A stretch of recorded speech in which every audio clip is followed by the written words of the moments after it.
Televisa presenta.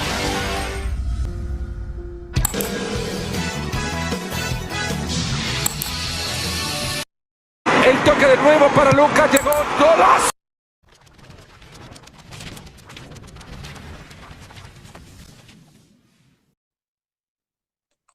Ya, perdón. Buen día, licenciada. En esta exposición a hablar sobre los hitos históricos de la educación en el Ecuador, en la cual preparamos una línea de tiempo y iremos hablando de cada uno de ellos.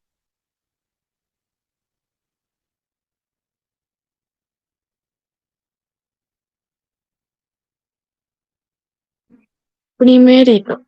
En el año 1550, fundación del Colegio San Andrés Quito.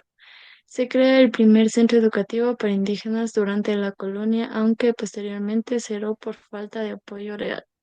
Impulsado por los franciscanos, este colegio buscaba educar a los indígenas en idioma español, religión y otros oficios manuales.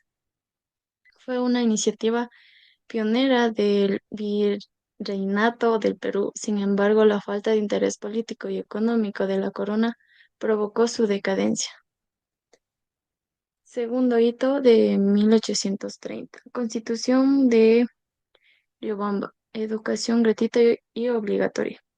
Se establece la educación básica como un derecho, aunque se permitía educar en casa. Con la promulgación de la primera Constitución del Ecuador como república independiente, se reconoció por primera vez la educación básica como un derecho para todos los ciudadanos. Se estableció que debía ser gratuita y obligatoria, aunque se permitía que las familias educaran a sus hijos en casa si lo desearían. Esta disposición refleja una intención progresista en un contexto de limitación, infraestructura educativa y otros niveles de alfabetismo. Fue un paso inicial importante en la constitución del sistema educativo nacional, aunque su amplificación fue parcial debido a la realidad social y económica del país.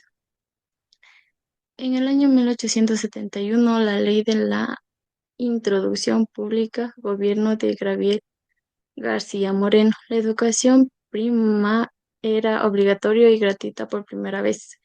García Moreno, presidente conservador y profundista católico, promovió esta ley en el apoyo del clero. Se crearon escuelas primarias estatales para la educación. Estaba fuertemente centrada en la moral cristiana. Aunque se expandió al acceso, no era totalmente universal, ya que una excluyencia a las mujeres e indígenas en una gran medida. 1879, Ley Orgánica de Instrucción Pública.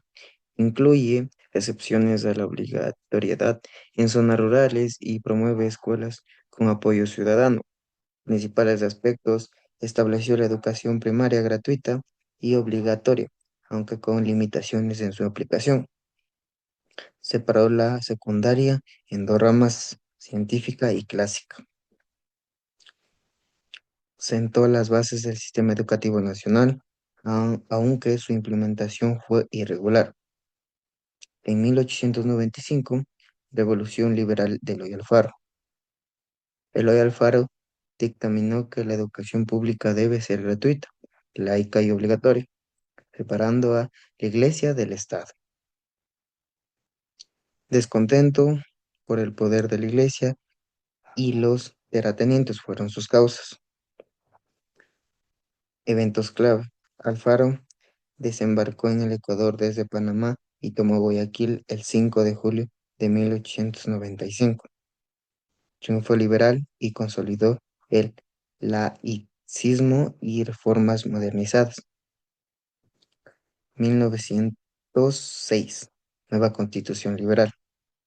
La educación oficial y municipal se declaró esencialmente laica, afectando la hegemonía religiosa. Principales reformas: separación Iglesia-Estado. Eliminó el poder político de la Iglesia. Liberal del culto, fin del patronato, secularización del cementerios. Garantías individuales. Estableció derechos como la libertad de expresión y enseñanza laica. La importancia. Consolidó del Estado laico y sentó las bases del Ecuador moderno.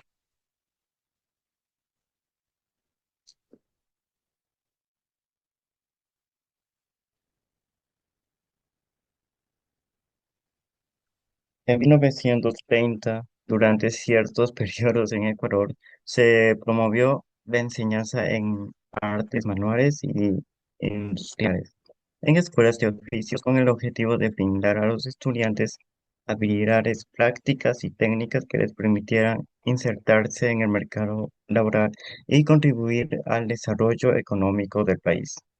Estas escuelas de oficio buscaban formar a los estudiantes en áreas como la carpintería, la mecánica, la electricidad, entre otros, para que pudieran desarrollar competencias útiles y aplicables en diferentes contextos laborales.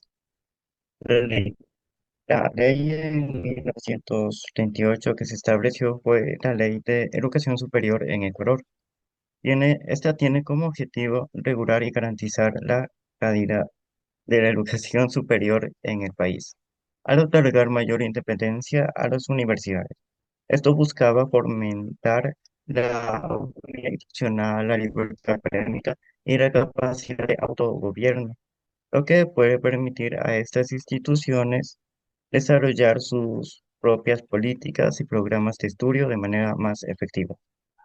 En 1950, la mejora de la infraestructura escolar y la formación docente son aspectos claves, ya que esto fortalece la calidad de la educación. La escuela nueva, como se le llamaba, es un enfoque pedagógico que enfatiza en la importancia de la actividad del estudiante, la experimentación y el aprendizaje activo, en lugar de la mera transmisión de conocimientos. Bajo este enfoque, el profesor actúa como facilitador del aprendizaje, creando un entorno que estimule la curiosidad y la participación de los estudiantes. Ya. En el año 1960 se priorizó la educación rural y se expandió la segunda técnica. El objetivo era reducir la brecha entre el campo y la ciudad. Esto permitía que muchos niños y jóvenes de las comunidades rurales pudieran estudiar, aprender oficios y contribuir al desarrollo agrícola e industrial del país, creando colegios técnicos agropecuarios y se formaron maestros para trabajar en las zonas alejadas. En el año 1979, con el regreso de la democracia del presidente Jaime Roldós, impulsó la reforma educativa que reformó el derecho a una educación pública, gratuita, laica y obligatoria. Esta reforma consolidó la separación de la Iglesia del Estado en temas educativos y garantizando el acceso universal a la educación como un derecho. También se promovió la mejora de la calidad docente y la infraestructura escolar. En el año 1996 se implementó la reforma curricular consultada, se establecieron 10 años de educación básica obligatoria y se incorporaron nuevos ejes como la interculturalidad. Esta reforma buscó modernizar los contenidos y adaptarlos a la diversidad culturales del país, fortaleciendo la educación bilingüe en comunidades indígenas. Fue una reforma participativa con aportes tanto para los maestros, padres y comunidades.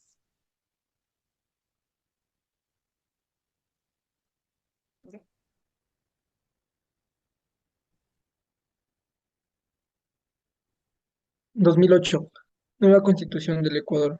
Fue ratificada mediante un referéndum el 28 de septiembre del 2008, bajo la administración de Rafael Correa.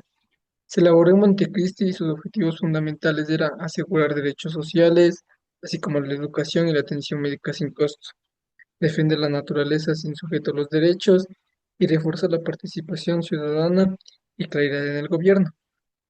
En el 2020, El reconocimiento de desigualdades estructurales permite entender cómo factores como la pobreza, el racismo o el género afectan en el acceso de derechos fundamentales. Estas son desigualdades no son individuales, sino son parte de un sistema que se produce históricamente. En el 2023, inclusión de educación migrantes de venezolanos. Los venezolanos buscaban garantizar su acceso a la educación de calidad, sin discriminación y aplicar adaptar sus sistemas educativos y sus necesidades culturales, sociales, lingüísticos. Además, también promovían la integración social y el respeto a los derechos humanos, un paso fundamental hacia la sociedad más justa y solidaria. En el 2025, la educación como motor de la integración social y justicia, ya que brinda igualdad de oportunidades y fomentar la inclusión, también a través del aprendizaje se fortalecía valores como el respeto, la solidaridad y la equidad. También además permite superar barreras sociales y romper ciclos de pobreza. Ya.